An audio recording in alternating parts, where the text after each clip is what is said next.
The regular meeting of the Aurora City Council for Monday, March 27, 2023 is called to order. Would the clerk please call the roll?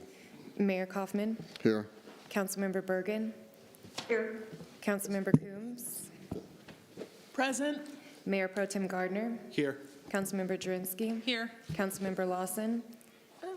Councilmember Marcano. Present. Councilmember Medina. Here. Councilmember Murillo.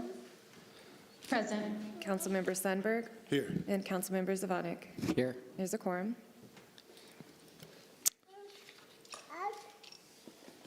Announcement of the public call-in line.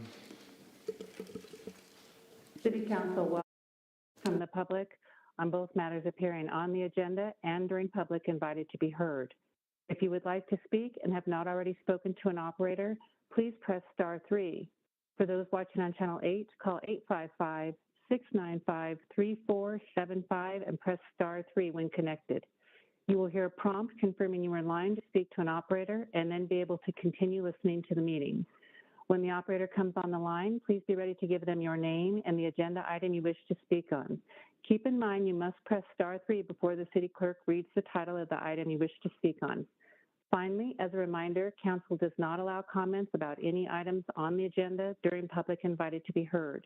Each speaker is allowed 3 minutes and public invited to be heard is limited to 1 hour in total.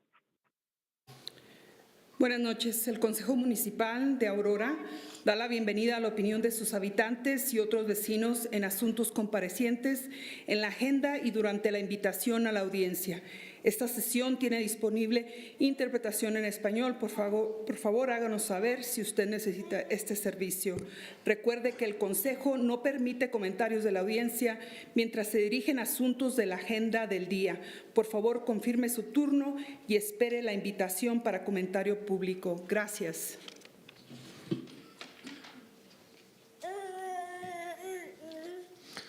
Please join me in a moment of silence for those who were tragically killed or wounded in school shootings both in Nashville, Tennessee and in Denver, Colorado.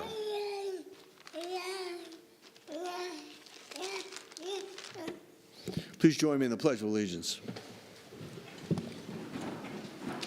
I pledge allegiance to the flag of the United States of America and to the republic for which it stands, one nation, under God, indivisible, with liberty and justice for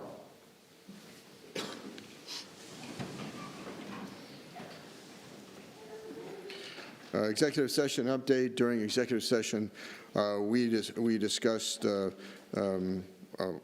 possible incentive package for a business that may in fact relocate to Aurora.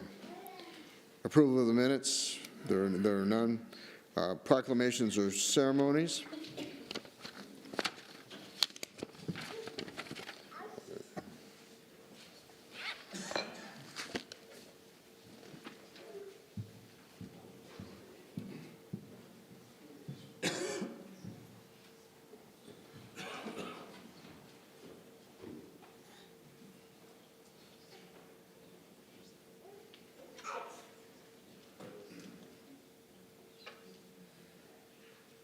Cesar Chavez Davis.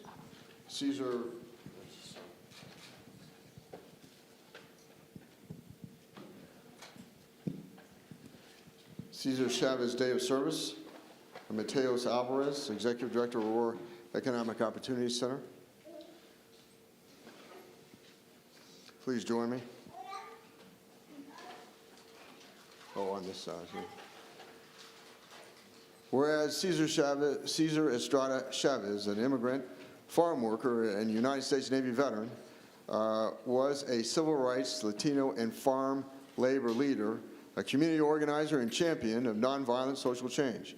And whereas in 1962, Chavez founded the United Farm Workers of America, the first successful farm workers union in the United States history, winning collective bargaining rights for United States farm workers and leading them out of poverty, discrimination, and powerlessness. And whereas Chavez, a strictly nonviolent leader, fasted for 25 days against the violence inflicted by abusive growers, garnering national attention. At the fast's end, Senator Robert Kennedy visited Chavez, calling him, quote, one of the heroic figures of our time, unquote. And whereas, after rallying millions of Americans to boycott grapes and other farmed products to support farm laborers, Chavez influenced California to enact the landmark Agricultural Labor Relations Act of 1975, guaranteeing the rights of farm workers. And whereas, in 1994, Cesar Chavez, whose legacy of leadership, inequality, justice, and dignity for Latinos, farm workers, and all Americans, was posthumously awarded the Presidential Medal of Freedom, the highest civilian honor in the United States. Now, therefore, I, Michael Kaufman, Mayor of the City of Aurora, Colorado, do hereby proclaim the 31st day of March 2023 as Cesar Chavez Day of Service, and encourage Aurorans to support and participate in community programs, ceremonies, and activities on behalf of this inspiring life and legacy. In witness thereof, I hereinto set my hand and cause the seal of the City of Aurora, Colorado, to be fixed this 27th day of March 2023. Thank you. Do you have a few words for us? Just want to say sit down. Just want to say thank you, Mayor. Thank you very much for this recognition. Just want to thank you, City Council body as well, and City Manager, our City Manager as well, just for all the support that we've received from the City of Aurora over the last 7 years. We really, really appreciate it. So thank you.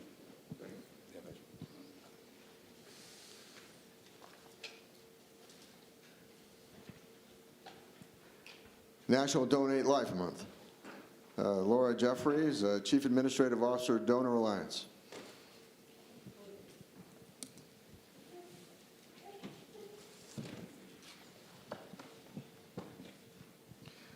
Whereas National Donate Life Month raises awareness about organ, eye, and tissue donation, encourages Americans to register as donors, and honors those that have saved lives through the gift of donation. And whereas one donor can save up to 8 lives through organ donation and save and heal more than 75 lives through tissue donation. And whereas a record 278 organ donations made possible, 740 life-saving transplants in 2022.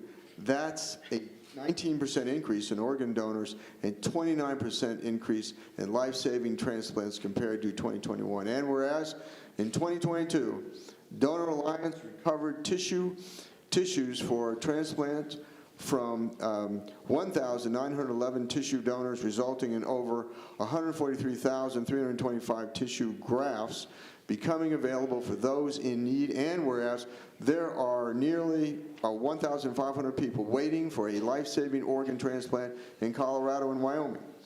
Of those waiting, nearly 1,200 need a kidney, the organ most in need, and nearly 120 are waiting for a liver. And whereas Colorado has the nation's highest performing state donor registry, with 67% of driver license ID card applicants signing up for the organ and tissue donors, to be organ and tissue donors, a decision that reflects deep commitment to one another and confirms that there is good inside of all of us. Now, therefore, I, Mike Kaufman, Mayor of the City of Aurora, the first Donate Life community in the state of Colorado, and the second in the nation, do hereby proclaim the month of April 2023 as National Donate Life Month, in witness whereof I have hereinto set my hand and caused the seal of the City of Aurora, Colorado, to be affixed this 27th day of March 2023. Do you have some words you can share for us? Thank you so much. I do. Thank you, Mayor. Thank you, Mayor Kaufman and City Council members. I'm Jennifer Prinz. I'm the CEO for Donor Alliance. And on behalf of our Board of Directors, our staff, and our volunteers, I want to thank you, Mayor and City Council members, for all of your work to educate and inspire the Aurora citizens. Together, we've been able to increase organ and eye and tissue donation awareness and express the need for people to sign up on the donor registry. April is National Donate Life Month, and that is our opportunity as a country and as a city to educate about the need for organ, eye, and tissue donation and to celebrate those who are the recipients of these gifts, to honor our donors and donor families, and to remember that we still have 1,500 people waiting in our region for a life-saving transplant. There are going to be many activities as the first Donate Life city in Colorado, many activities throughout National Donate Life Month. One, we'll ask you to be on the lookout for the blue and green Donate Life. You'll see that here in a moment. There will be activities out in the libraries for the hashtag Shine a Light campaign for the patrons to learn more about the need for organ, eye, and tissue donation. At the Chamber, the Aurora Chamber meeting, we'll be asking the businesses of Aurora to join us in the Workplace Partnership for Life program. On March 29th, Aurora TV will be telling all of their viewership about the activities for National Donate Life Month. And Mayor, I know you know this, but I would like to share with the members here tonight. The Donate Life flag is the cornerstone of the National Donate Life Month campaign. And you'll see the flag being flown high and flapping in the breeze in Colorado at our donor hospitals, transplant centers, businesses, schools, Department of Motor Vehicles. And tonight it's my honor to present you and the city council members with a Donate Life flag. And thank you for flying this flag during Spirit Week, which is April 8th through the 14th this year. Thank you very much for your partnership. Thank you.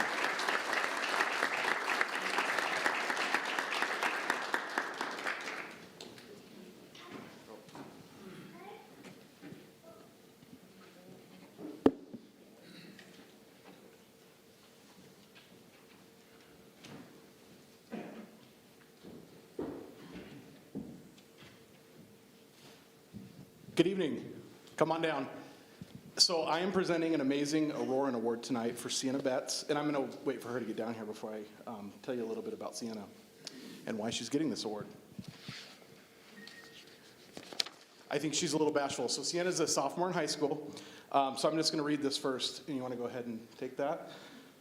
Sienna Betts, a sophomore at Aurora's Grandview High School, is a highly decorated basketball star. Not only has she helped her team win back-to-back state championships, she's been recognized for her individual accomplishments. Centennial League's Player of the Year, Max Prep's Colorado Player of the Year, and Colorado's 2023 Gatorade Player of the Year, which recognizes not only outstanding athletic achievement, but also high standards of academic achievement and exemplary character demonstrated on and off the court. She is currently ranked number 5 nationally in the 2025 class per ESPN. Sienna has also volunteered at the Ronald McDonald House as a youth basketball coach and making hygiene kits for the homeless, all while maintaining a 4.38 weighted GPA in the classroom. Sienna, as an outstanding example of discipline, determination, and success, you are truly an amazing Auroran.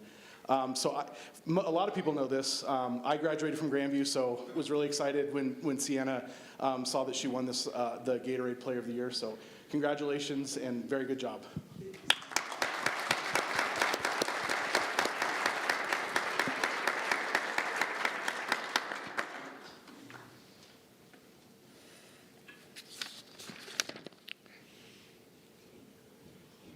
A swearing-in ceremony of Assistant City Attorneys. Sean Day, presiding judge. Oh, I'm sorry. Before that, we have the swearing-in ceremony of interim city manager by Sean Day, presiding judge, and then we'll go to the Assistant City Attorneys.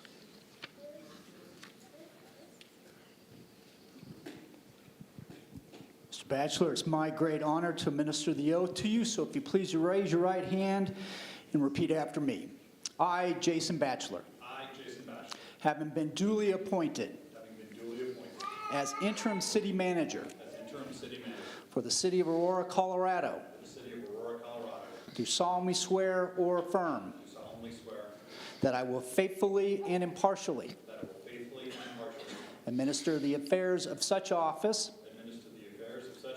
in accordance with the constitutions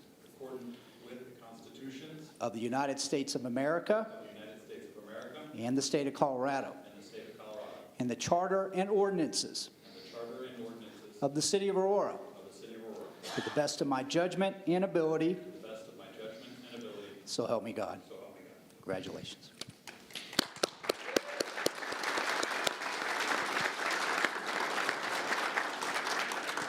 All right, I know that there's quite a few assistant city attorneys that need to be sworn in for both the civil and the Criminal Division. We're going to do both together, so if I could have all the Assistant City Attorneys come on up. Folks, if there's any friends or family who want to come up and take pictures or video, please feel free to do so. We'll have you all line up probably along the dais.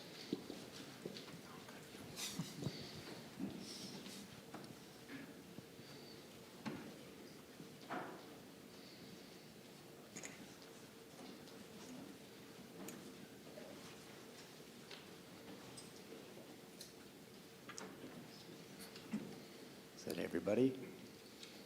All right, I think it's everybody. How we're going to do this, I'm going to step over here. We're going to start the oath together. I'll start by saying I, and then have each of you state your name individually, and then we'll continue with the oath together, okay? So if you please raise your right hands and repeat after me. I. We'll go left to right. So.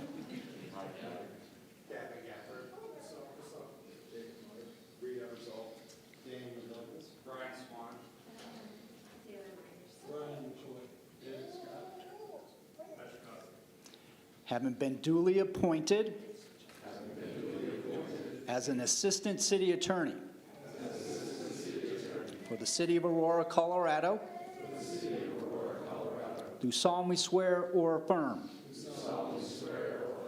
that I will faithfully and impartially administer the affairs of such office in accordance with the constitutions of the United States of America and the state of Colorado, and the charter and ordinances of the City of Aurora, to the best of my judgment and ability, so help me God. Congratulations to you all.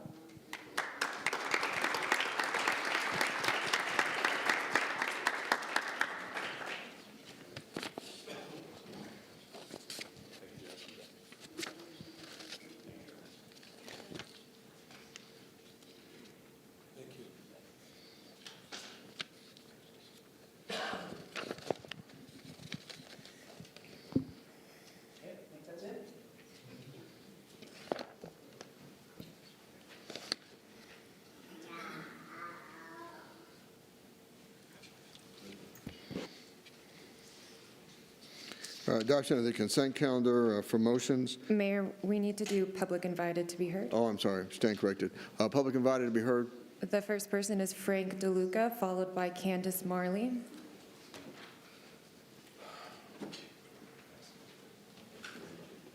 Frank DeLuca. Okay. Candace Marley. Oh, I'm sorry. You can go ahead.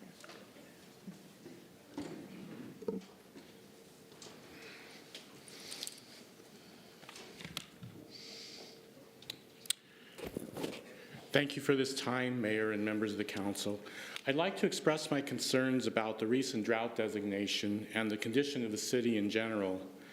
I think you're going to have a hard time justifying to Aurora citizens how the city, apparently alone in the metro area, is in a drought emergency when it was reported just last week that this year's snowpack is approaching record levels statewide and sits at 98% of normal in the Arkansas Basin, 109% in the South Platte Basin, and 134% in the Colorado Basin, the three basins from which Aurora gets its water. After the near disaster in 2003, Aurora claimed to have drought-hardened its water supply with the Prairie Waters Project and assured us the city could continue growing and still meet the needs of current residents.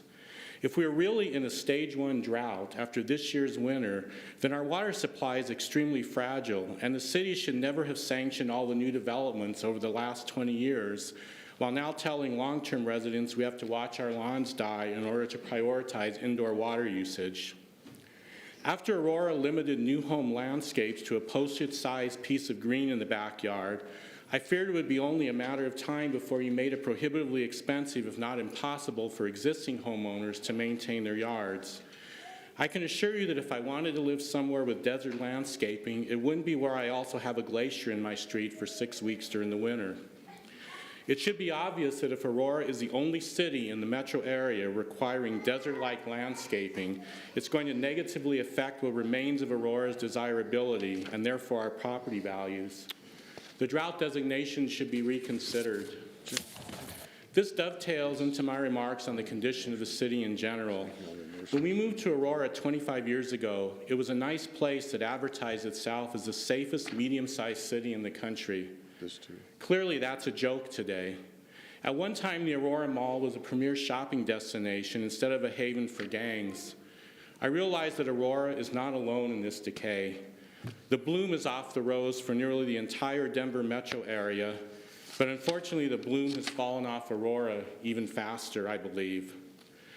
I would like to implore all members of this council to start caring about law-abiding, tax-paying citizens instead of demonizing law enforcement, coddling criminals, and pushing woke ideology.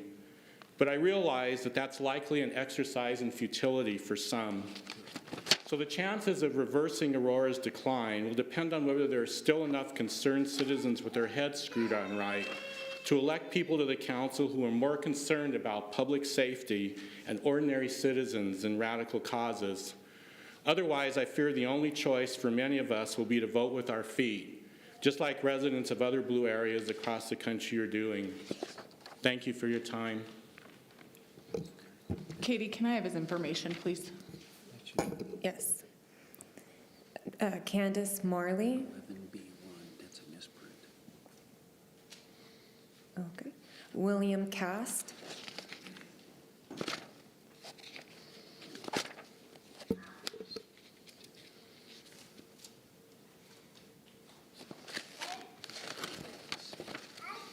Okay.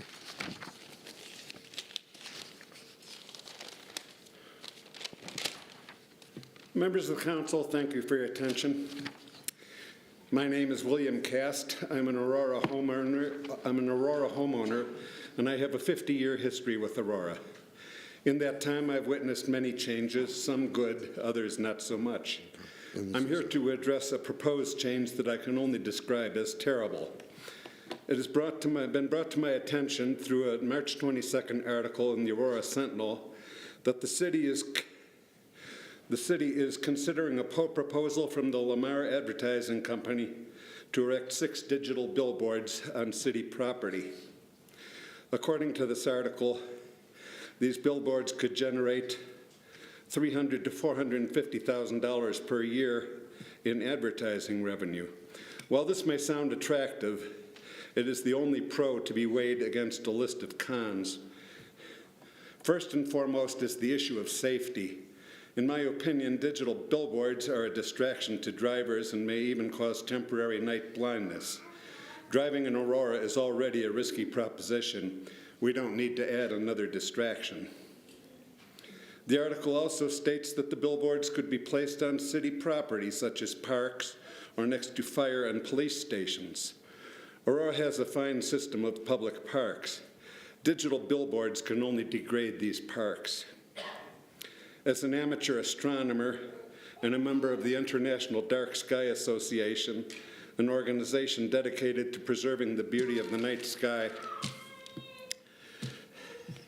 try looking up at night almost anywhere in Aurora and count the stars.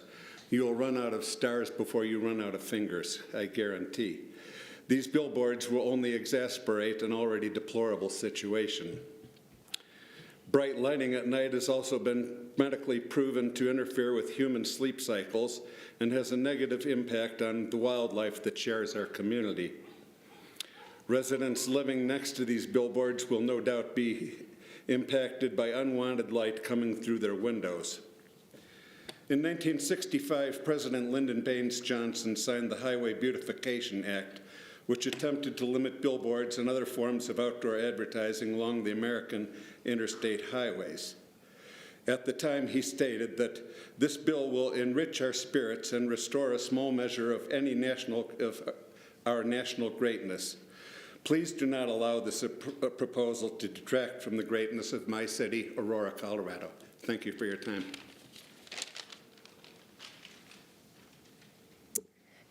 Glen Meyer.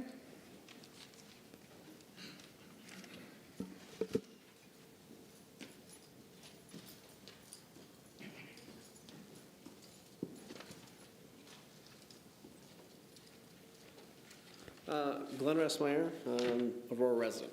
So I'm here to talk to you today about a item that just came through the Planning and Zoning Commission. The Planning and Zoning Commission basically just did an end run around my neighborhood by pretending we don't exist. So in 1960, the neighborhood of Morris Heights was sprung up in the shadow of the Fitzsimmons Army Hospital. Our neighborhood still exists to this day. According to the documents the Planning Commission had, the Morris Heights Neighborhood Association was never reached out to. They went to every other association anywhere nearby, but they just completely ignored us. Also, this particular plan is completely non-pedestrian friendly, and tonight on your agenda there's an 11A6 that actually does dovetail straight into this project. They're planning on putting a 6-foot-high fence exactly where the pedestrians currently use to get to the transit located along Smith Road. So I would like for the city to direct them to go through this process all over again, since they clearly did not do their job correctly the first time. Thank you. Dina McClung.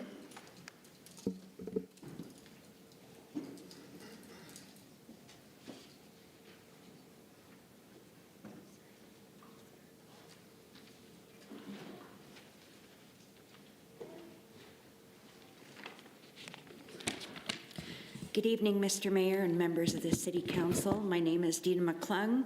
I've been a resident of Aurora for 28 years.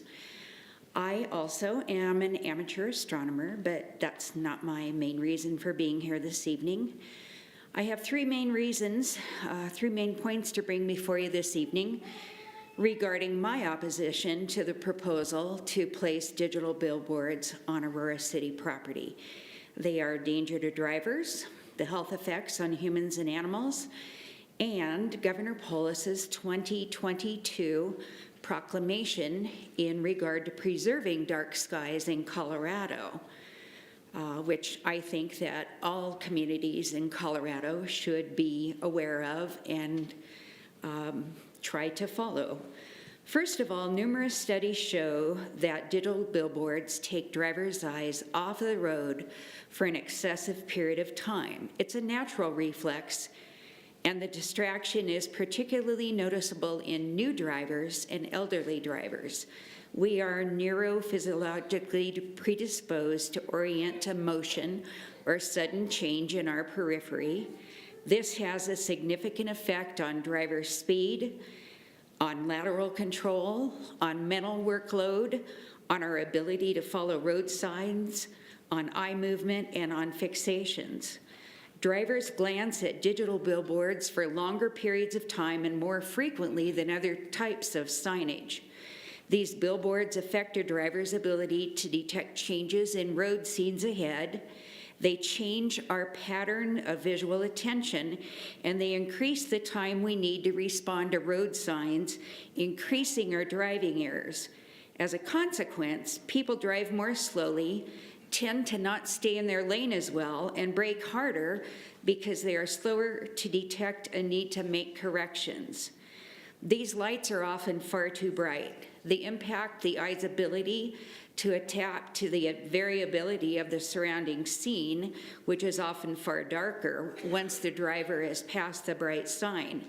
I get headaches when I pass these signs, and I have trouble focusing as well, especially because I have an astigmatism. Beyond that, light interferes with the natural body rhythms of humans and animals. An increased amount of light at night lowers melatonin production, resulting in sleep deprivation, fatigue, headaches, stress, anxiety, and other health problems. Blue light is especially bad, and it's found in LEDs and other kinds of bulbs that are popular outdoors. You may not realize that blue light is present because it is embedded in other shades of light. I know many other people who have problems driving past these signs, and I consider them to be a nuisance in general. Good examples are the signs at the outlet mall. I don't want to live in a city that wishes to style itself after the Las Vegas Strip. So let's stop these eyesores in their tracks. Thank you. Hampshire.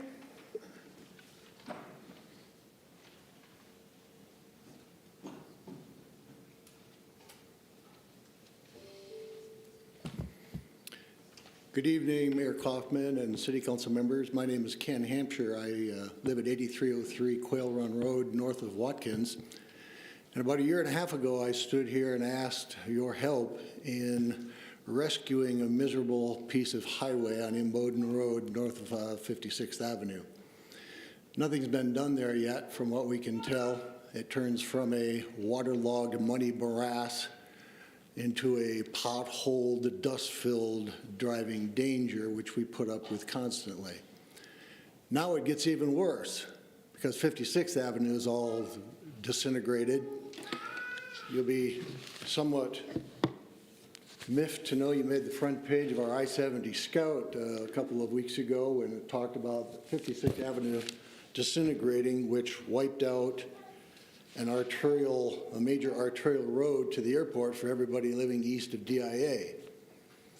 My wife and I operate a 5-bedroom B&B north of Watkins, and we depend upon airport traffic and customers. Twice in the last 3 weeks, we've had cancellations as people have tried to find our B&B at night, only to run into a 8-mile detour because 56 is now impassable, and they canceled before they arrived. Another pair of guests made it through the detour, but having gone through the trials of the dirt patch on Imboden Road, which has terrorized people for the last 8 to 10 years, they also canceled. I'm curious to know just what responsibility exists with the city of Aurora in annexing this piece of property. I'm curious to know whose responsibility it is to maintain these roadways, not only on Imboden and 56, but also Imboden all the way down to 48.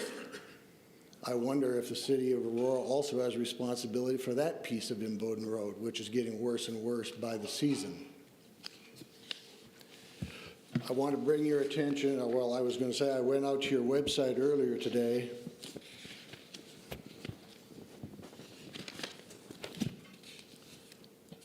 And it talks about the Northeast Aurora Planning and Annexation Boundary Expansion Comprehensive Plan. I'm kind of curious to know more about where that is exactly and what impact that might have on these two stretches of highway. Additionally, I'd like to know where I can find a copy of the City of Aurora's annexation process or annexation plan so that I can get an idea and let our neighbors in the area know when we can expect some relief on both 56th Avenue and Imboden Road. It's getting terrible. I would ask each of you to ask yourself the question, if you had to drive that piece of road every day, or your wife or your kids had to do it, how long would it stay that way? Thank you, folks. Katie, may I please have Ken's contact info? Yes. Thank you. Robbie DeYoung.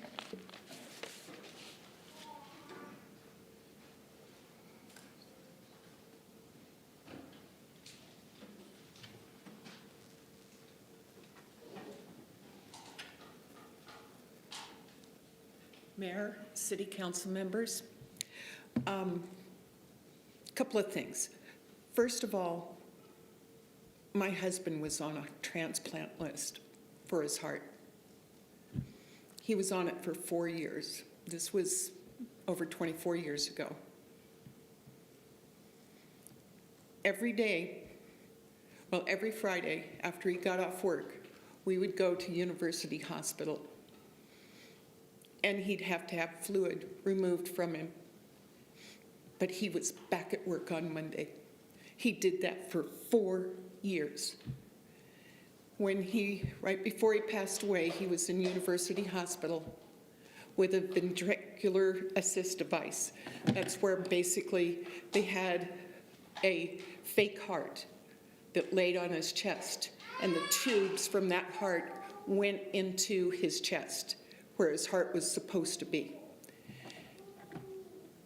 He didn't make it. So I want to thank the city of Aurora for what it's doing for transplant patients and their families. I really appreciate that. Now, on to another topic. Again, I am the monitor for stolen and vandalized vehicles in Aurora on the next door site. Something's going on. I don't know exactly what it is, but we have had a massive rash of hit and runs, whether it's hit and runs for cars or hit and runs for people. This area has been flooded with them.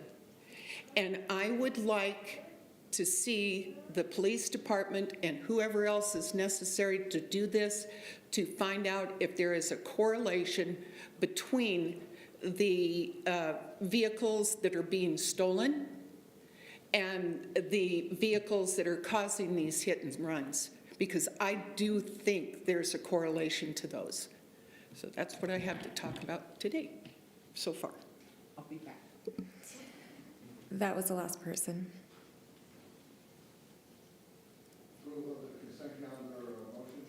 Mayor, we need to adopt the agenda.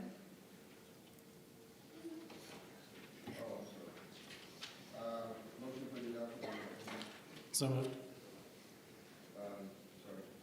Mercado.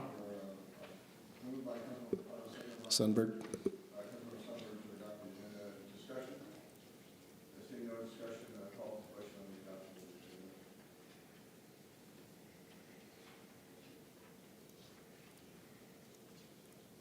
Mayor Kaufman.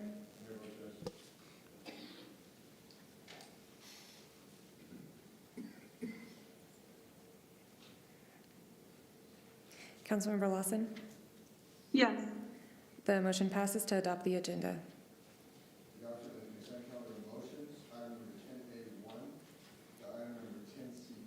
Mayor.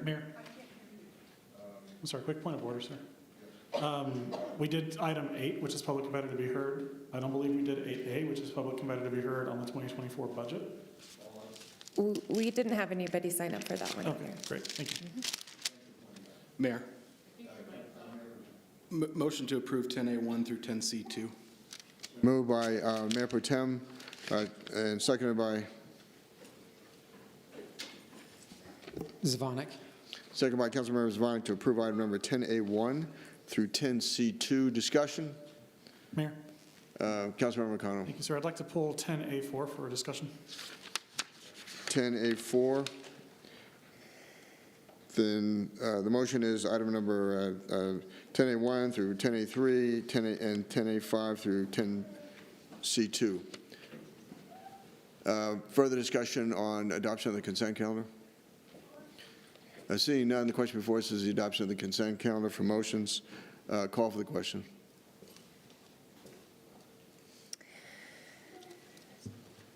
Mayor Kaufman? Mayor votes yes. Will the clerk now please read the title to item number 10A4? Is it 10A4 you want? The item number 10A4? Councilmember Lawson, your vote for the, thank you. The motion passes to adopt the consent calendar with item 10A4 removed.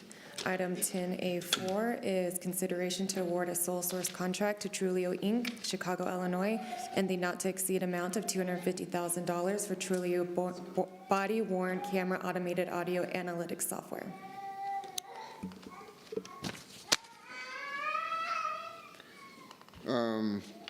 Staff presentation on item number 10A4. Good evening, Mayor. My name is Scott Newman. I'm the Chief Information Officer for the city, and we do not have a specific presentation. However, this particular item is specifically meant to assist with the police department's analysis of body cam videos and to comply with some of the items of the consent decree, as well as an overall public safety action plan to help provide better policing in the city. This is a machine learning platform that essentially will analyze the audio from the body cams as they're recorded in near real time and highlight to pull out specific items that may meet criteria that the police would like to evaluate further, either based on potential wrongdoing or even potential positive doing, so that they can highlight those items for further training. Based on the number of body cams that are deployed today, we would need a very large body of human beings to be able to review those videos on a regular basis. So this tool will pull out the specific videos that meet those criteria for further review by the police department as they define. Questions to staff? Thank you, Mayor. Councilmember McConnell. Thank you, and thank you, Scott, for that quick overview. So my first question is, why did this not go through public safety? Normally procurements do not go through the committees or study sessions, sir, but unless there's a specific item that council would like to see first. Okay, so Mayor, I continue? Please proceed. So thank you for that correction. So I've received some concerns about privacy and effectiveness from some constituents. So I was hoping we would have had a forum to have a little more of a robust conversation on this tool. I'm very intrigued by this, and I do see the potential benefits. But so I guess could we speak a little bit to how people's privacy is going to be protected? Sure, and I'll turn to City Attorney for that, sir. Good evening, Councilmember Marcano, members of council, Mayor. Pete Schulte, Public Safety Client Manager, City Attorney's Office. So what this tool does is, so we are collecting thousands of hours of body-worn camera videos every week. So what that does is this tool pulls that data from the Axon servers. It's called evidence.com. And all it does is analyze the data that's already there. So, for example, if Chief Acevedo wanted to see how many times that we have stop resisting as a phrase, right? All it would do is highlight a video for supervisors to go back and look at. And same thing is kind of what Mr. Newman talked about. There's a situation where, hey, great job is a phrase. We're going to have that information in there too. It's supposed to be for early intervention. So as far as privacy interests are concerned, the data is not developing or creating additional data about individuals. All that it will do is, for example, the current process under Axon has a transcription service already. What it will do, what Trulio does, is allows us to take voice imprints from each officer. So, for example, my voice on a body cam, we're able to do the transcription and show Officer Schulte said this, then other voice says this, and so it delineates the information. So we're not worried about, let's say, I don't know if this is something that Chief Acevedo will add in, but certain phrases of profanity, for example, we're not going to worry about non-officers saying those things as whether or not our officers are doing that. And it's just going to highlight the videos, okay, for us to watch.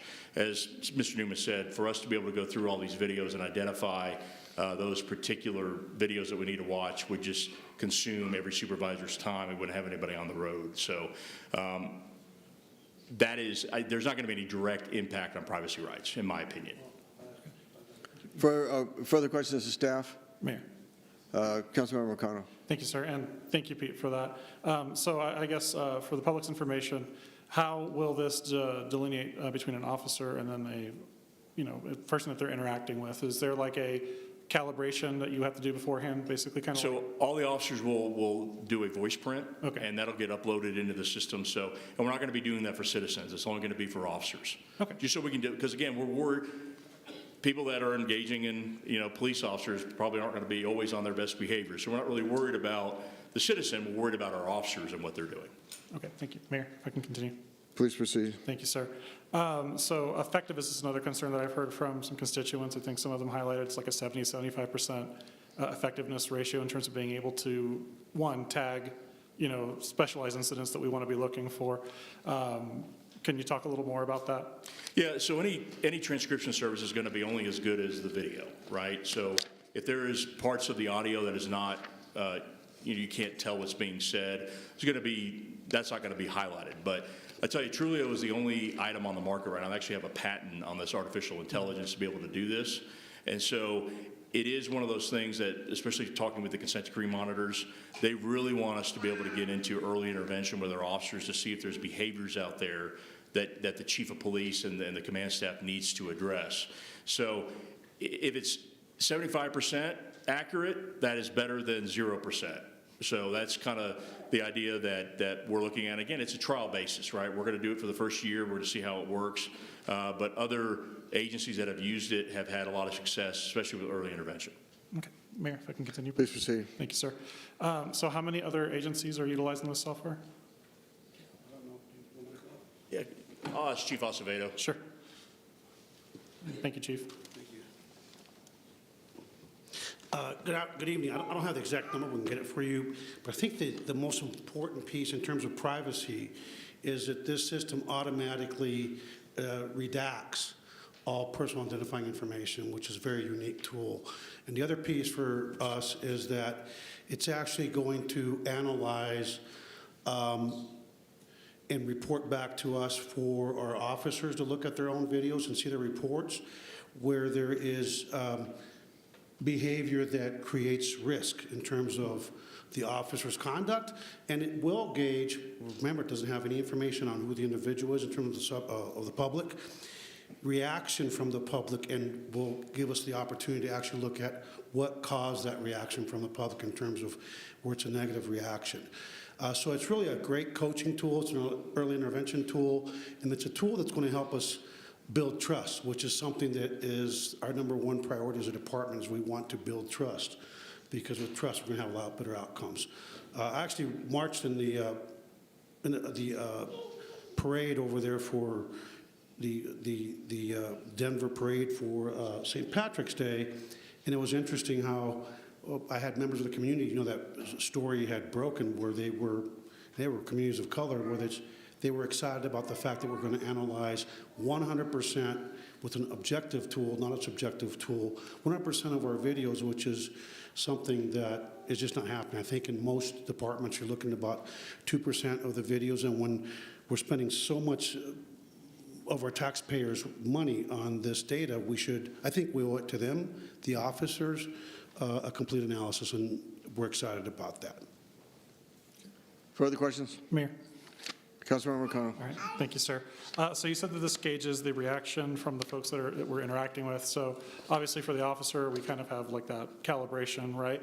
So how does this gauge information from the folks that we're interacting with, and can it determine the differences between, like, say if there's three? Well, you know, contexts? it's a learning tool. So if there's some heightened conduct on part of an individual, it will actually tag it for our sergeants, lieutenants, command staff to go there and say, what led to that? Because there is no tool that will actually look at voice inflection in terms of sarcasm, things of that nature. Sure. So no tool is going to recognize that, but a sarcastic approach, disrespect, may create a response from one of the community members. And, you know, disrespect and discourtesy is probably one of the most common complaints against law enforcement, and does more to really harm public trust. So that will give us the ability to find all those spots and see what led to the community members' agitation. I think that's very important because, again, there's nothing on the market that would let us find or assess the actual voice inflection of our employees.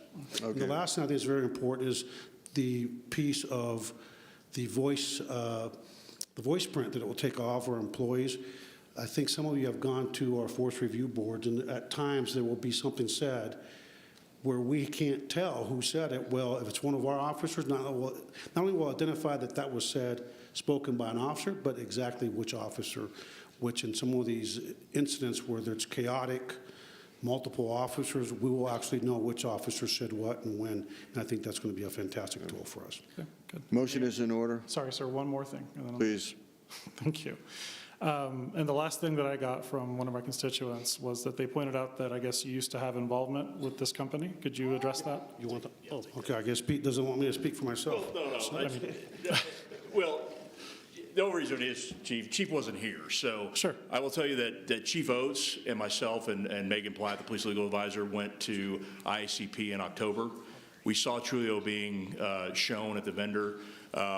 We made the decision, or Tan Oates and Mr. Batchelor made the decision to go with Trulio before Chief Acevedo started. So I wasn't speaking for you, Chief, but, and as of today, Chief Acevedo has told me that he's de-invested in everything that he has with Trulio, but just, I wanted to make sure that it was clear that Chief Acevedo had nothing to do with the decision by staff to move forward on this process. That's what I wanted to know. Thank you.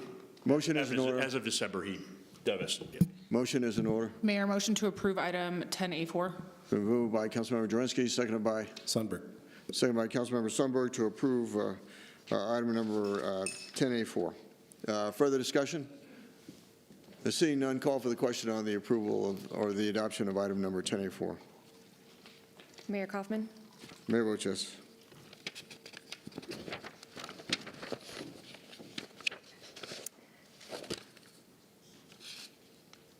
the motion passes to adopt item 10A4. Consent calendar, resolutions and ordinances, item number 11A1 to item number 11B1. Mayor, Mayor Pro Tem. motion to approve 11A1 through 11B1. I want to remove 11A1. Are there anything else, request to remove an item? Mayor, Councilmember Coombs. can I remove 11A2, please? 11A2 then will be removed. Any other? Seeing none, the consent calendar is for the adoption of item number 11A3 to item number 11B1. Further discussion? Seeing none, call for the question on the adoption. What's that? I don't think anybody seconded it. I'll second. Okay, I'm sorry. It's been moved by Mayor Pro Tem, seconded by Councilmember Jurenski, to approve the consent calendar, item number 11A3 to 11A6. I mean, sorry, 11B1. Further discussion? Seeing none, call for the question on the adoption of the consent calendar as amended. The motion passes to adopt the consent calendar with items 11A1 and 11A2 removed. The clerk now please read the title to item number 11A1. Item 11A1 is Resolution 2023-31, a resolution in support of the 140th Wing of the Colorado Air National Guard's flight operations at Buckley Space Force Base. We have former City Council member Dave Gruber, retired Colonel of the United States Air Force, and we have Parker White, Legislative Liaison and Public Information Officer. And could the gentleman in uniform introduce yourself, please? Colonel Kurt Tongren. Very well. Colonel Gruber, please proceed. Thank you, Mayor. We're here to talk about Buckley Air Force Base and the fighters on Buckley Air Force Base. We're going to address three different factors. I'm kicking off. I want to talk a little bit about the risk to Buckley and where Buckley is going. I came to Buckley about 20 years ago, shortly after it became an active Air Force base, transitioned from the Guard. At that time, and since that time, Buckley's economic impact to the city of Aurora has been anywhere from $900 million to $1.5 billion year after year after year. As a result of that, it's one of the largest money-making parts of the city and needs to be protected. Buckley came out relatively low on the BRAC list, on the base realignment and closure list. And Mr. Mayor, I'm sure with your experience on the House Armed Services Committee, you're familiar with that. What that meant was that Buckley is at risk because of various factors, its size and its constrained use.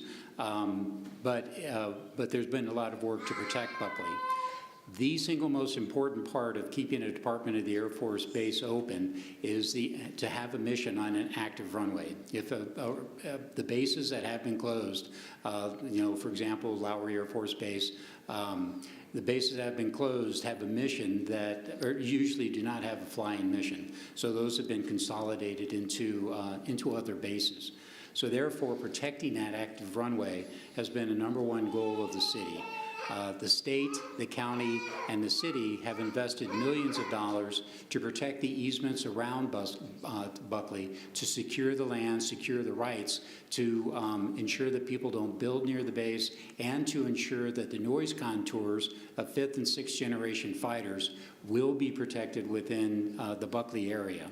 So that secured land is a fundamental step that we've taken. My bottom line here is that the primary goal for us, and I think for the city, is to protect the economic impact and the mission and the overall workings of now the Buckley Space Force Base. Parker?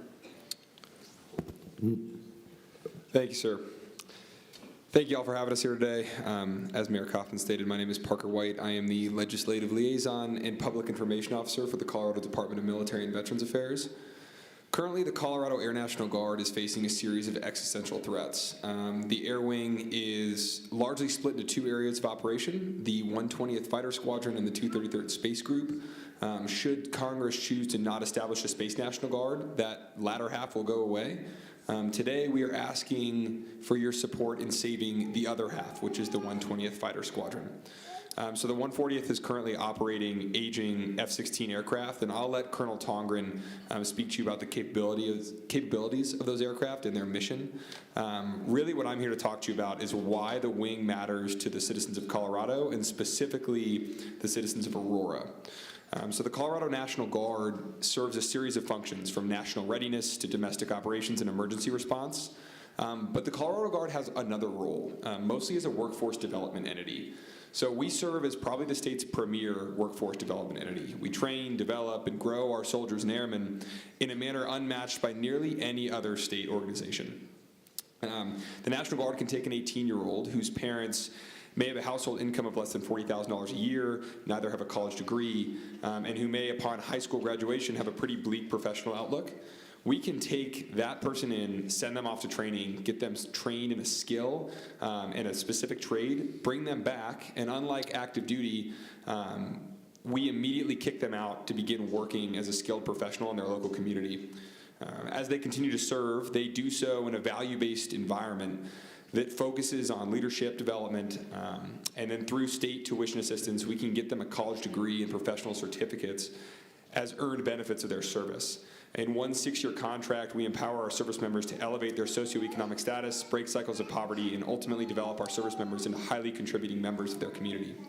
The flying mission is vital to the Air National Guard's ability to do this job, to serve as a workforce development entity. A fighter wing isn't just pilots and aircraft. It includes a vast array of support personnel, from security forces to maintainers. The diverse job options that a fighter wing offers means that the Air National Guard can make these workforce development opportunities available to a much wider portion of Colorado's population. The replacement missions that have been suggested, such as a cyber wing or an intelligence wing, would undercut our ability to serve as this workforce development entity. The jobs available in one of these replacement missions have high bars for entry. Applicants must already excel in math, science, language, and technology, and most of these applicants may have college degrees or will already be on the path to earn one, thus cutting out those motivated young professionals who may not already be excelling in those fields when they enlist, and subsequently eliminating them from having the opportunity to lift themselves up through service. I urge a yes vote today on this resolution. Please support the Colorado Air National Guard and our mission to not only remain always ready and always there, but more so, please support our ability to continue to develop young professionals in the state of Colorado, no matter their background.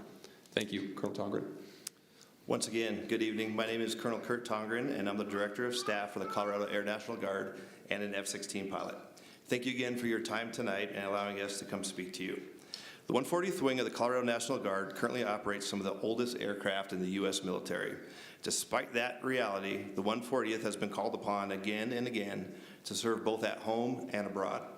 The 140th has been entrusted with the vital task of conducting a 24/7 alert mission that allows us to respond to 9/11 type events and interdict strategic threats that would threaten the citizens of Colorado. At all times, F-16 aircraft sit 24/7 alert at Buckley Space Force Base, ready to respond at a moment's notice.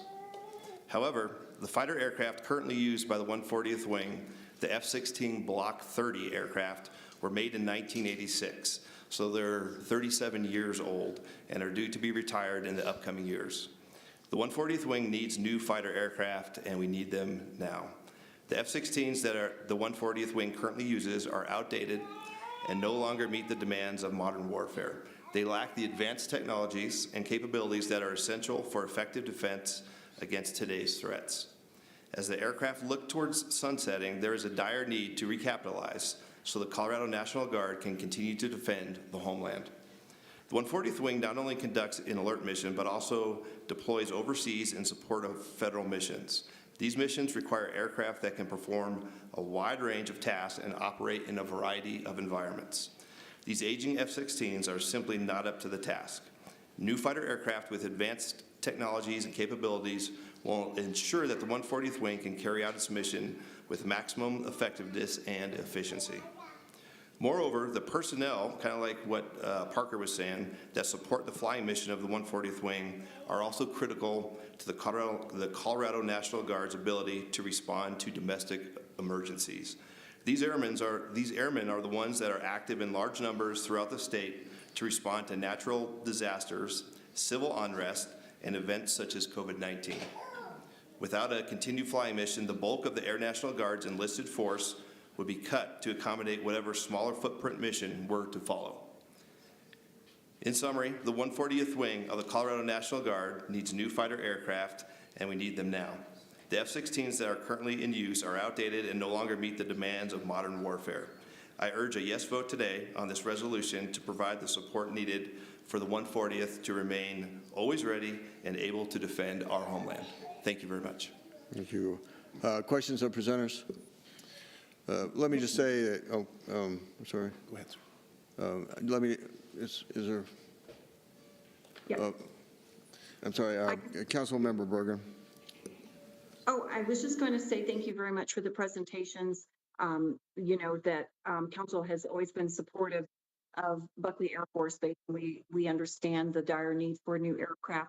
I just wanted to add that we do every year when we go to DC on various lobbying trips, when we talk to our congressional delegation, we do bring up these issues specific about Buckley and updating the aircraft. So just want to say thank you for being here. Yeah, let me just say, I think we did a lobbying trip, was that last month, with myself, Councilmember McConnell, and then Councilmember Lawson, who's the chair of our Intergovernmental Relations Committee. And so we had the opportunity to meet with the Assistant Secretary of the Air Force for installations to talk to him about this issue.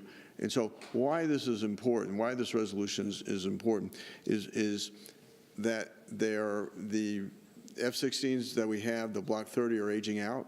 And in fact, I think by 2028, some of the aircraft will have reached their service life. And so it's getting a solution done before that. One thing I think the Assistant Secretary had mentioned that I hadn't heard before was the possibility of we certainly talked about Block 40. I think that would have a longer service life, F-16s. But he also mentioned for the first time that I'm aware of, F-15E is a possibility. But the F-35 is the main aircraft we're trying to get. The Air Force is not producing enough to go to all the Guard units. And so having a resolution, and the F-35 has a larger noise signature than the F-16, and the fact that we've been able to get these REPI funds plus dollars from, I think, Colorado Conservation Land Trust to have a buffer zone around the base that will accommodate that larger noise signature. And so passing this resolution is a signal of support to the Air Force in making the decision for a replacement aircraft, or if we don't get a replacement aircraft, then the Air Wing pretty much goes away. And so it's really important, I think, to have this vote. And is there further? I move. Mayor, I have a question or two. Oh, please, Councilmember Sundberg. The capability of the replacement aircraft you're referring to, since we probably won't get the F-35 for a while, are more newly manufactured F-16s and the reemergence of the F-15, is that correct? Yes, sir. The newer F-16s, like the mayor was talking about, the Block 40 is a newer version of the F-16, and then the F-15EX is a brand new airplane. The F-16s we have now are considered Gen 4 aircraft. The F-35 is a 5th gen aircraft. The F-15EX is they call it Gen 4.5, so it's a little bit in between the F-35 and the F-16. Can you talk about their capabilities just a little bit, and like the F-35, excuse me, the F-15? The F-35 has amazing capabilities, and most of those capabilities are not within the engine or the airframe. It's all the avionics. It's all the sensors that they have on board. the combination of all the different sensors to provide the pilot with one picture, which gives them a lot of situational awareness for air-to-ground fighting or air-to-air. And the F-15? The F-15 is very similar. The F-15EX, it doesn't, the radar is not quite as good, but it's better than what we have now. And once again, it's a newer aircraft, so the combination of all these sensors that it has is much better than what we have in the F-16 currently. And so not all communities are like the city of Aurora that support their military, and there's some communities that have an adversarial relationship with their base, and that's something that the Air Force looks at, again, to the importance of this resolution. And I want to thank you, Colonel Gruber, and all of you for bringing it forward. A motion is in order. Mayor, Councilmember Drinsky. motion to approve item 11A1.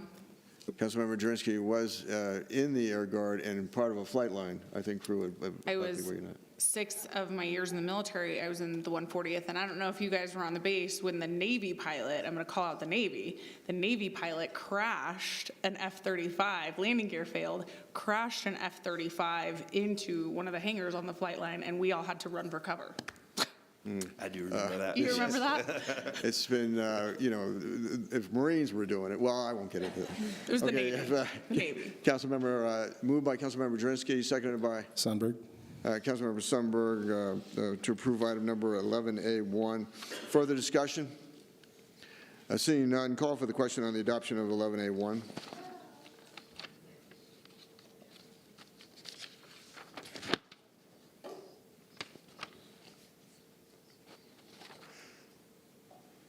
The motion passes to adopt item 11A1. I can't remember. Okay, that's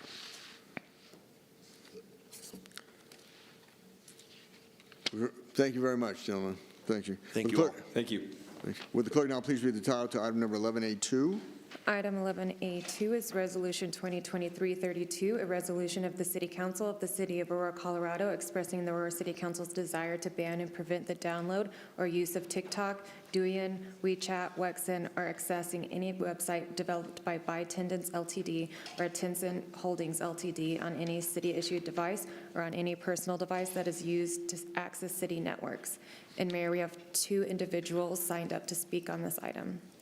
Very well. We'll proceed with the speakers. Zachary Heaton.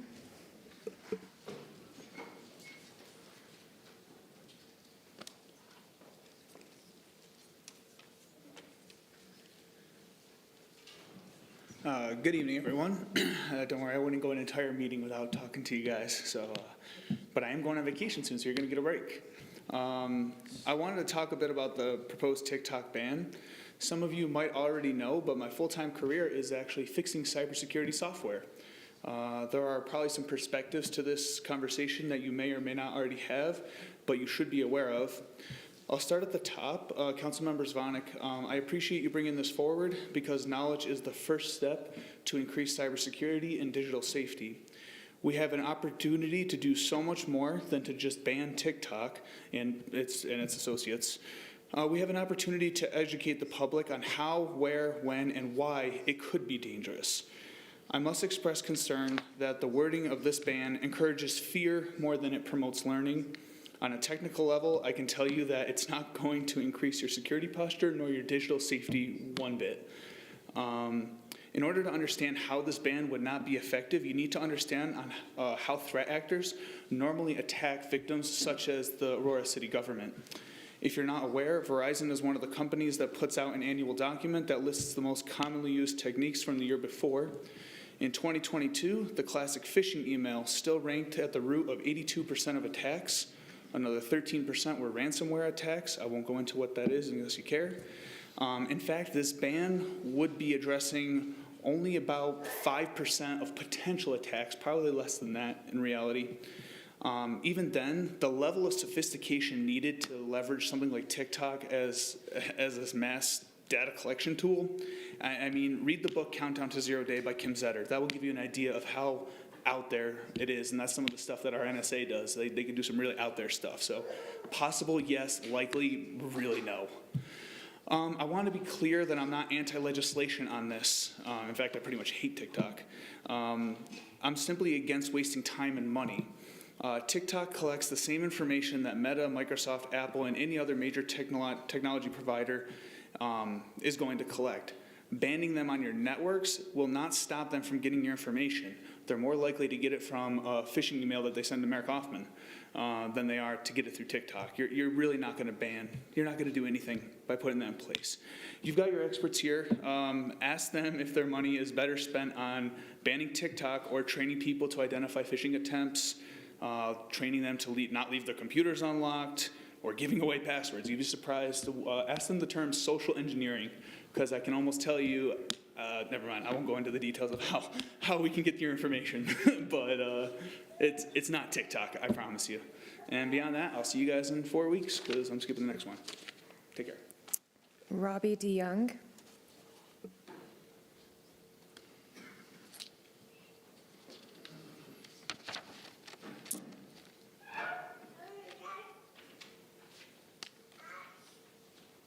Hi, everyone, again. I'm going to take a slightly different approach to this, and that's from my perspective with stolen and vandalized vehicles in Colorado. I spend a lot of time on the computer, and I will be the first one to tell you that I have enjoyed some of the things that I have learned that I didn't know until I was 68 on TikTok. I will get on there and I'll go, I didn't know that. I didn't know that. Wow, that's cool. And I have my characters that I watch on a regular basis. I also take the time to go through TikTok and find out things like the Kia challenge and how kids are encouraging each other to steal cars, and showing them very quickly in like a 10-second spot how to steal cars. I have seen TikToks on there that actually have addressed some of the issues that I have brought up before when it comes to wrecking into other vehicles, to stealing a car and going and wrecking into somebody's vehicles. I have seen it where they have tried to encourage kids to run up to somebody's door, bang on the door with their fists and their feet and everything else, and then run off. I've seen where a lot of violence has been perpetrated through programs like TikTok. And that is why I would be against the city having access, everyone having access to that. I love learning stuff. I love learning how to, do something new with my garden, or how, I'll show my grandson, oh, this is something you could do to your car. This is something you could do.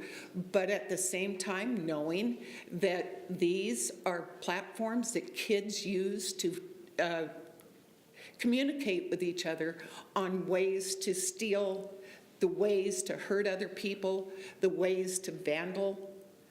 That is the reason why I am against TikTok, but I'm against all of the platforms that would do that. So that's my take on it.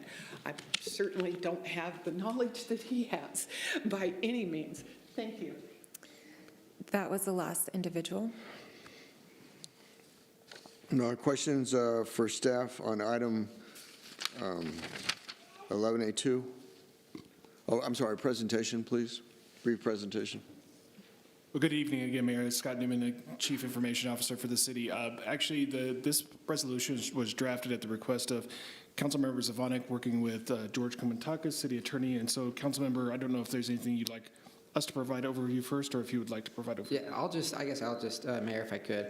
Please. I'll just start off by saying the purpose of this resolution is that there is a growing consensus, not just in city governments, but states, and now at the federal level, that TikTok poses not just a security threat for data and privacy, but a national security threat. In fact, Michael Bennet, our U.S. Senator, recently said that to protect U.S. national security and privacy, the sooner we ban TikTok, the better.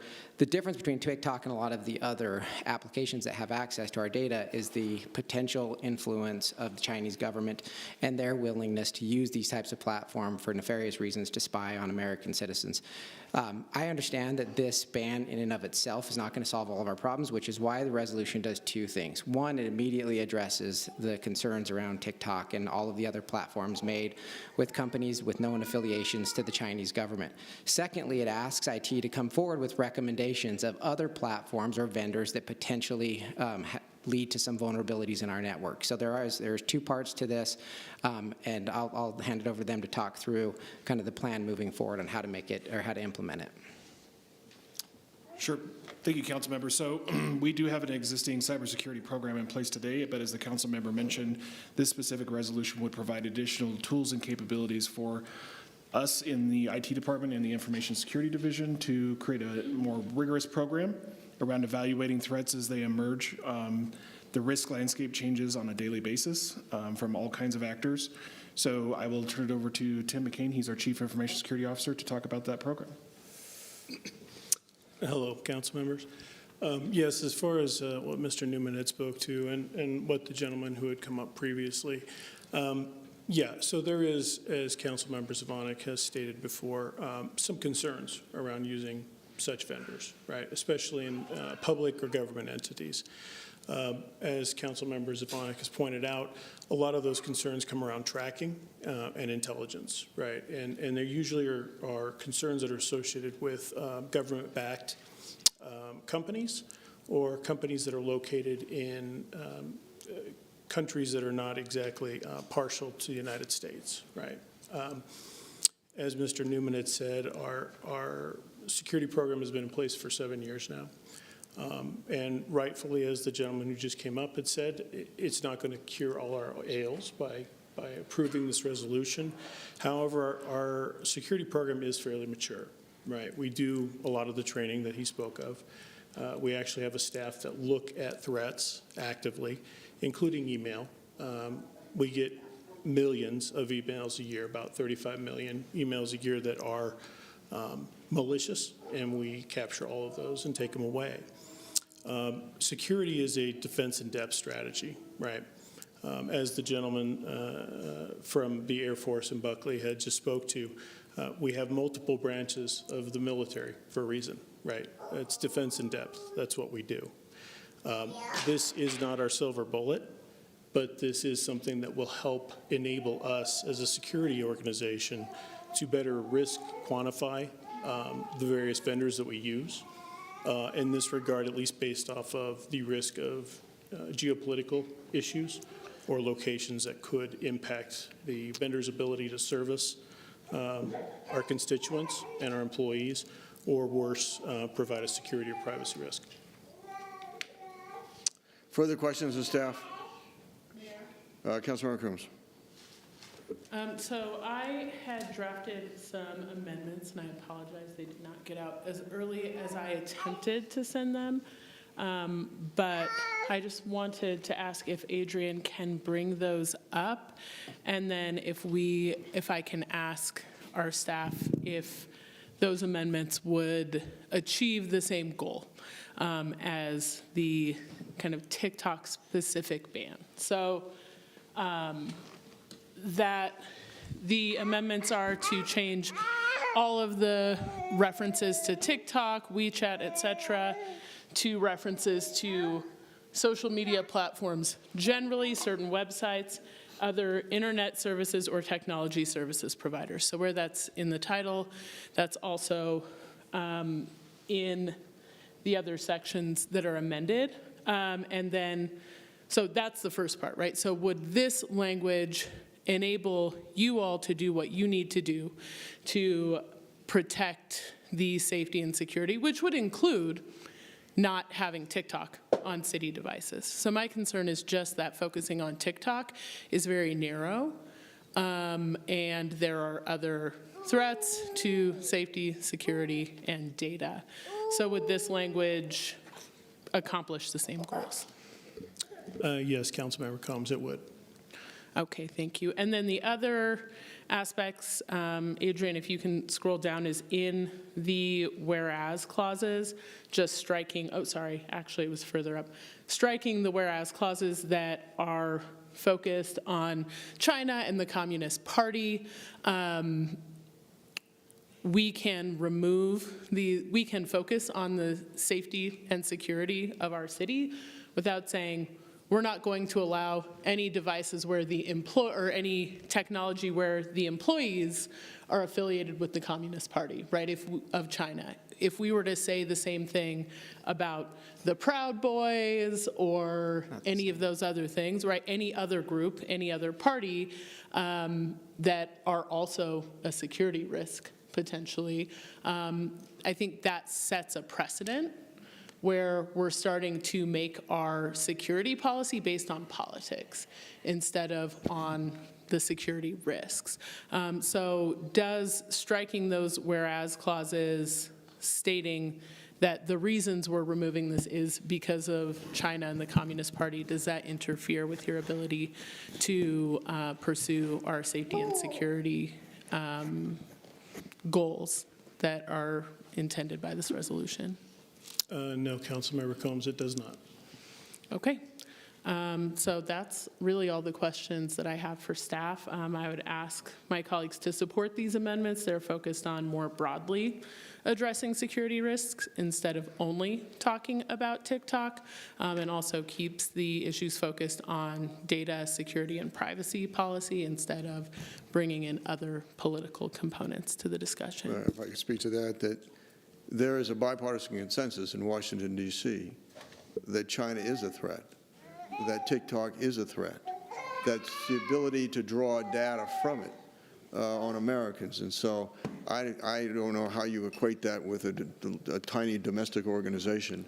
That's just not reality. That's not the world we live in. Mayor. Mayor Pro Tem. Yeah, so on the First Amendment, I don't know that I agree with the answer that was given, because how it reads, it would prevent the download or use of social media platforms, certain websites, other internet services, or technology service providers that could present a risk to city data and operations. Would that not include anything that's connected to the internet? Because theoretically, as the public commenter noted, a phishing email can be used to potentially put city data and operations at risk. So when you answered the question, would this change prevent what goal we're trying to accomplish? I don't agree with that answer, because how this is written really couldn't have a city device connected to the internet, because any connection to the internet, how this is written, could present a risk to city data and operations. Is that not true? There's always a risk every time you connect to the internet, Councilman Gardner. That is true. The difference here is that we're discussing a risk-based approach, right? As the gentleman had spoken to earlier, Facebook does the exact same things TikTok does as far as data collection. For sure. So my point is how this amendment is written, then we could not allow city staff to download Facebook, Twitter, email, like all these services, because how this is written, it says, or technology service providers that could present a risk to city data. Using how it's written here, they could not do any of those, correct? On city-issued devices. On city-issued devices. So my recommendation would be we either vote on these amendments, and what should have happened is the person proposing these amendments, Councilmember Coombs, should have spoken with the sponsor. I don't think these are going to be considered friendly amendments, because it's completely different than the spirit of what's being brought forward. But my recommendation is we either continue this item till the next meeting and get these amendments figured out with the proposer and the sponsor, or we just vote on the original amendment tonight, because how these amendments are written would preclude city staff from using the internet on any city-issued device. Mayor Pro Tem, if I may clarify just a point on that, sir. So the intention behind the language is, if I understand correctly as it's written, isn't to say that everybody would be prescribed and prevented from using it, but as the security program evaluates the issues, we may identify there's an issue with another program that may be necessary to remove at that point in time. However, again, now that you've pointed that out, I can see where some of the confusion is. Yeah, well, because it's not written like that. It says social media platforms, certain websites, other internet services, or technology service providers that could present a risk to city data and operations from any city-issued device or on any personal device that operates. So, I mean, my cell phone, this is my personal cell phone, I use it to access my city email.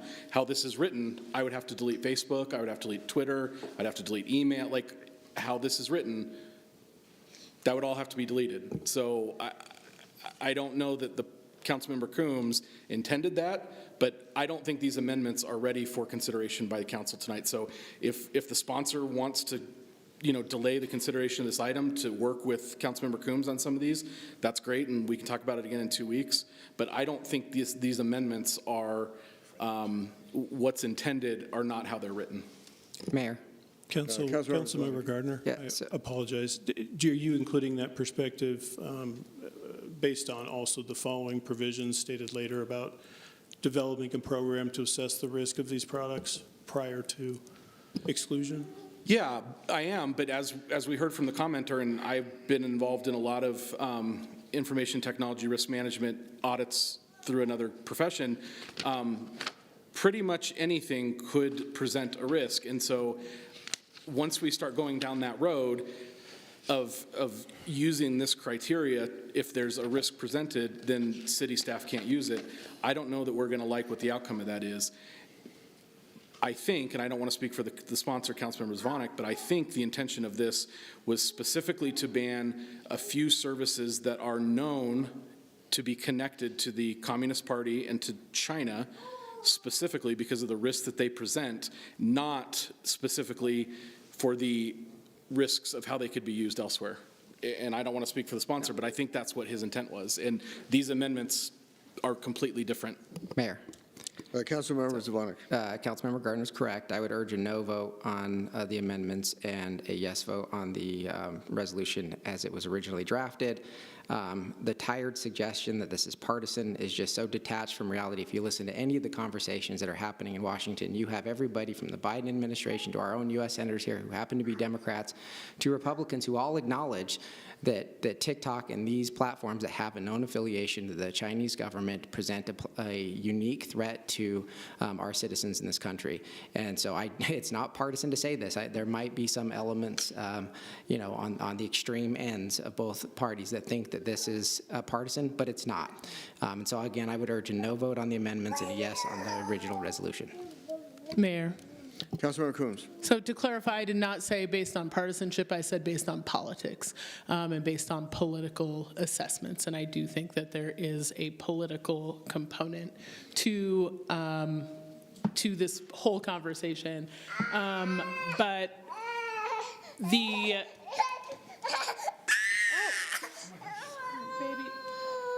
intent is that we look at the remaining sections regarding the program that our city staff have or may implement on this basis and make that program more robust and more broad instead of focused on one set of platforms. Because as the commenter also noted, Facebook and these other things that we use without thinking, frankly, are similarly dangerous. Okay. And I don't, frankly, trust Facebook or Meta, whatever, more than I trust TikTok, actually, nor the owners of those companies. There's no motion on the floor right now. So yeah, I would urge support for these amendments so that our staff can actually implement a broader program that doesn't just focus only on TikTok. You need, Councilmember Coombs, you need to move your resolution. Okay, I move the amendments as presented. I'm sorry, your amendments. Mayor Kaufman, we don't have a motion and a second on the original item without the amendments. But Mayor, I move we have to approve item, 11A2? But don't we consider the amendment now? So you're going to move it, get it on the table? Oh, I see, I'm and then sorry. amend it. Okay, so it's been moved by, the resolution's been moved by Councilmember Zvonek, seconded by Jurenski. Councilmember Jurenski, and now to the Coombs amendment that was moved by Councilmember Coombs and seconded by who's? Who seconded Councilmember Coombs' amendment? Otherwise, okay, it dies for a second then, for lack of a second. Murillo, second. Okay, it's been moved by Councilmember Coombs, seconded by Councilmember Murillo. Further discussion on the Coombs amendment? Seeing none, the question before us is the adoption of the Coombs amendment to the resolution 11A2. 11A2. Seeing no further discussion, the question before is call for the question on the adoption of 11A2, on the Coombs amendments to 11A2. The motion does not pass for the amendment with 4 yes votes, 6 no votes. The yes votes from Councilmember Dina, Marcano, Coombs, and Murillo. Now to the resolution itself. Discussion. Mayor. Councilmember Marcano. Thank you, sir. So section 1, this is like it's more of a question for staff. I apologize, Mayor, now that we're on the original motion. That would still allow city staff to utilize these services if there's a legitimate purpose for city business, correct? That is correct. Okay. How does that square with the security risk? In this case, the security risk is data collection and mass data collection. Again, we do everything on a risk-based strategy here. So, if we have a limited subset of employees that have to use it for a business need, we can better secure and monitor that and ensure that it's done well and securely. All right, thank you. Mayor, and just to address that, Councilmember Marcano, the reason why it was put in there was a request from law enforcement. Is the point. A speaker earlier talked about the way that they are able to use it to identify potential crime activities. That was the reason specifically that was added in there. Further discussion? Seeing none, the question before us is the adoption of item number 11A2. Call for the question.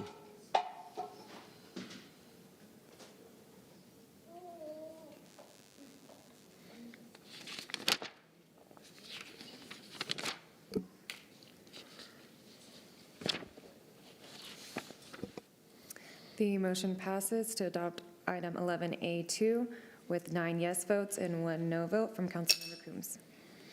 Will the clerk now please read the title to item number 13A? Item number 13A is introduction of ordinance 2023-08 for an ordinance of the City Council of the City of Aurora, Colorado, amending in its entirety Article 6 of Chapter 2 of the City Code pertaining to contracts and purchasing to accommodate and incorporate current city organizational chart position titles to conform to longstanding city purchasing practices as reflected in adopted purchasing procedure letters and to reflect adopted city business practices memoranda, and removing references to discarded purchasing practices and generally clarifying the language of the article. Brief presentation by staff.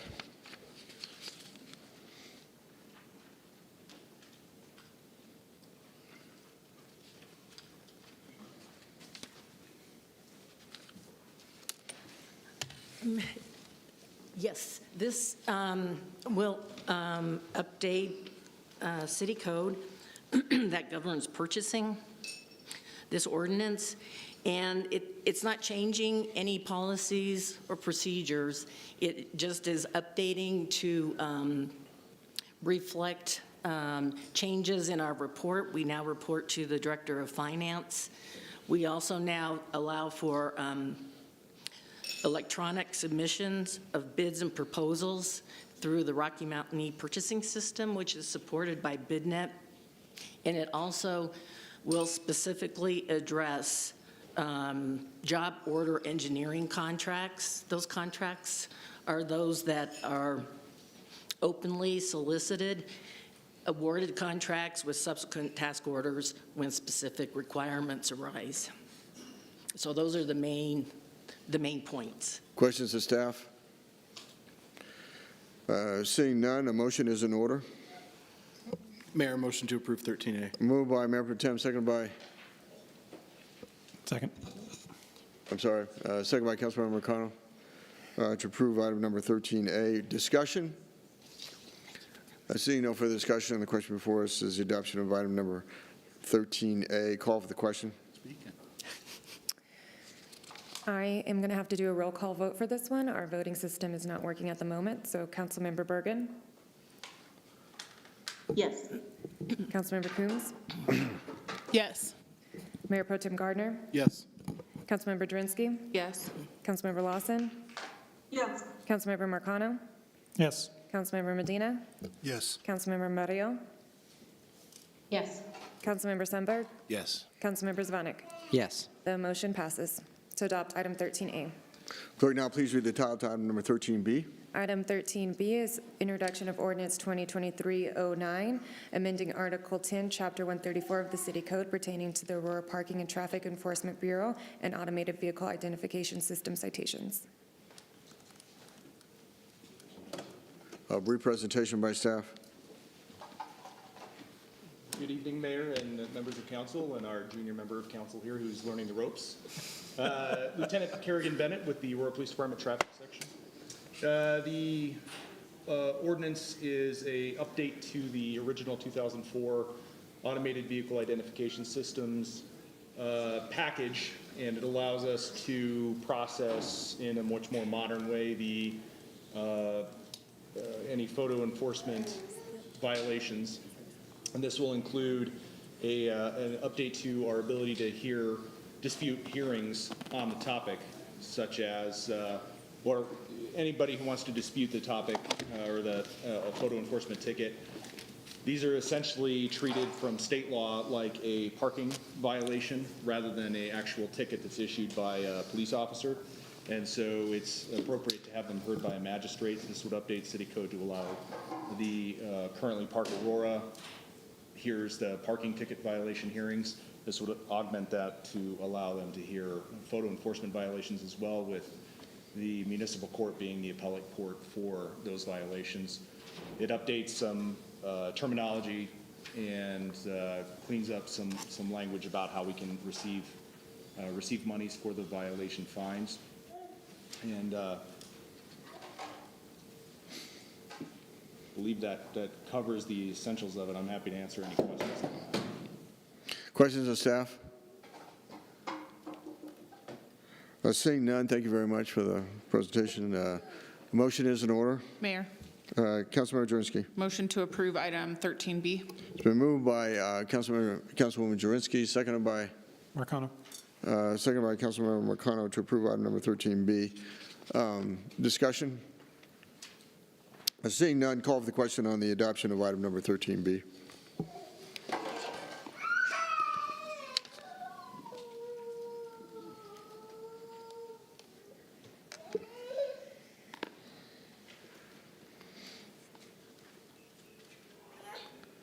Councilmember Zvanek? Did it come through? Yes, if not. Thank you. Yeah. The motion passes with 9 yes votes, 1 no vote from Councilmember Gardner to adopt item 13B. Will the clerk now please read the title to item number 14A? Mayor, can I request a brief recess? Very well. The time is now 8:07. We will stand in recess until 8:17. Council's in recess.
The regular meeting of the Aurora City Council is called back to order.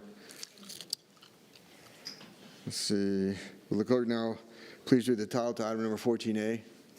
Item 14A is finalizing of ordinance 2023-07, amending the 2018 comprehensive plan to enlarge the planning and annexation boundary located in the northeast section of the city and designating a place type of industrial hub to the area.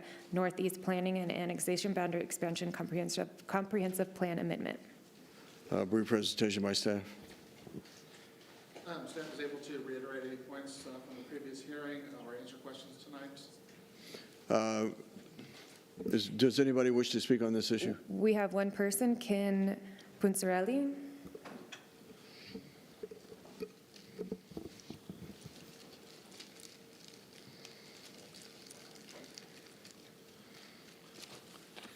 Good evening, Mr. Mayor and council members, City of Aurora. My name is Ken Punzarelli with LAI Design Group. I am here in support of the growth boundary expansion specific to the Chelsea property, which is 656 acres located at 56th Avenue and in Bowden Road. We have examined the report prepared by the city, and we feel that given our adjacency to the existing City of Aurora boundary and the fact that at one point in time on the comprehensive plan back in 1980s all the way up to 2009, this property was identified on the comprehensive plan as within the City of Aurora, and then in 2016 it was taken off. So we would like to have this property considered for urban growth boundary expansion. And I'm here with our engineer from Kinley Horn, Randall Phelps, Leah, who is a principal with Chelsea Properties, Peter Elsie, who's our economist, and others if you have any questions of our team. Thank you. Thank you. Let me just say that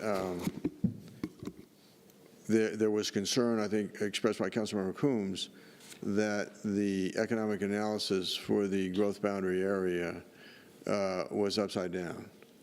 But there are two things, I think, that need to be reconsidered in that, and staff has not completed the work on that. I think one is they're looking at the coverage ratios, the commercial coverage ratios. But the other issue that I'm real concerned about is in the analysis, the city and NERD has a good deal of responsibility to pay for the development of the roadways that are involved in the development, and that's just not. Traditionally, it's been the responsibility of the developer, and so city staff is looking at that now. If that, in fact, is the case, it could very well change the dynamics of this. But with that said, I'd like to do a motion to continue at this time to the next regular meeting, pending the outcome of staff's research. Mayor, Councilmember Coombs. can we have staff present alternatives to the 12 square mile, either now or at that next meeting? Alternatives that would include increasing the boundary by less total area? I think when it comes up, you can certainly consider amendments to that effect. But the motion right now before us is a motion to continue. Is there a second? Second? That's been, I'm sorry, who's the, Councilman, is moved by the mayor, is seconded by Councilmember McConnell to continue to the next regular meeting. Thank you very much.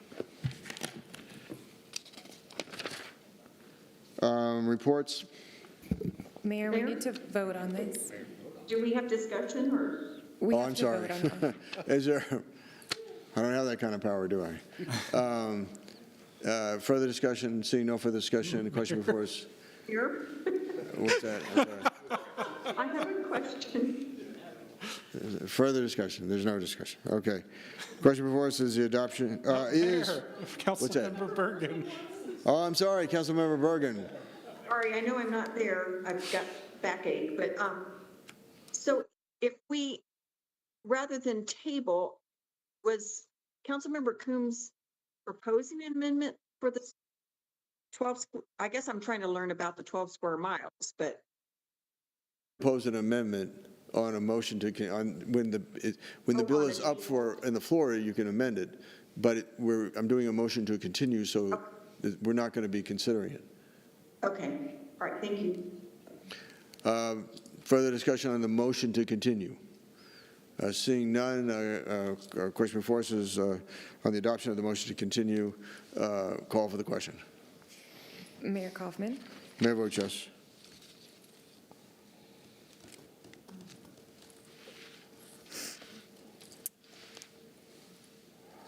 Councilmember Bergen.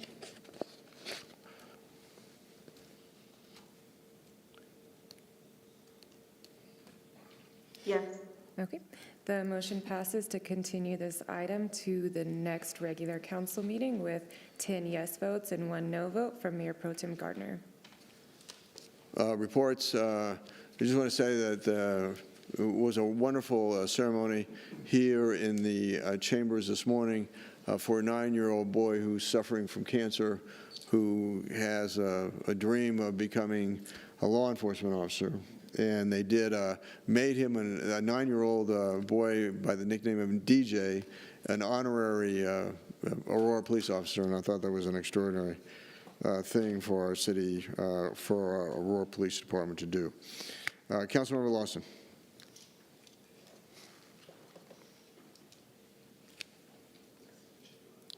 She dropped. I think she might have dropped off. I'll come back to Councilmember Lawson. Councilmember Gardner, Mayor Pro Tem Gardner. No update. Councilmember Jurinski. Just a reminder that this Wednesday night is the at-large town hall from 6 to 8. I will not be able to attend, but I wanted to announce it for the other at-large members. Councilmember Zvonek. Thank you, Mayor. I just want to acknowledge our city manager, Jim Twombly, who is attending his final meeting as city manager this evening. For those of you who follow council, and I hope there's a bunch of you out there watching us, you know that this city is, there's always change and there's always challenges that we confront. And we've had a city manager who has done a great job and has been a calm and steady hand. We are going to miss him. I know he's going to enjoy his time in retirement and spending more time with his family and grandkids, but I just wanted to say, since this is his last meeting, thank you, and we wish you well.